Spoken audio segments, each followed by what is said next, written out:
আজ শুক্রবার পবিত্র জুমার দিন, সবাইকে জুমা মুবারক। আসসালামু আলাইকুম এভরিওয়ান, কী অবস্থা আপনাদের? আমি আলহামদুলিল্লাহ ভালো আছি। তো আমি আজকে মুরগি রান্না করলাম, ভাত রান্না করলাম, আর স্যালাড, ডাল রান্না করেছিলাম।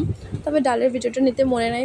তো আমরা দুপুর টাইমে সবাই খাচ্ছিলাম। বাবুরা নামাজ পড়ে আসছে, আমার বাবা নামাজ পড়ে আসছে, সবাই আসার পরে একসাথে খাচ্ছিলাম। তো সবাই মিলে খাচ্ছিলাম, ভালো লাগতেছিল মাশাআল্লাহ। এটা হচ্ছে আমাদের গাছের লেবু, এত সুন্দর গ্রান মাশাআল্লাহ, রস অনেক বেশি। তো খুব ভালো লাগলো, আমরা সবাই মিলে একসাথে খেলাম। তো এই দেখেন বোনের বাচ্চা তার নানার সাথে কি করতেছে।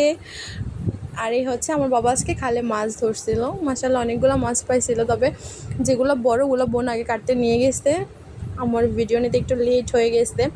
তবে এই মাছগুলো খেতে কিন্তু খুব মজা, পাঁচমেশালি মাছ। তো এই তো বোন মাছগুলো কাটতেছিল, আর বাচ্চারা হাত দিচ্ছিল, ধরতেছিল, আমি না করতেছিলাম, ওরা শুনতেছিল না।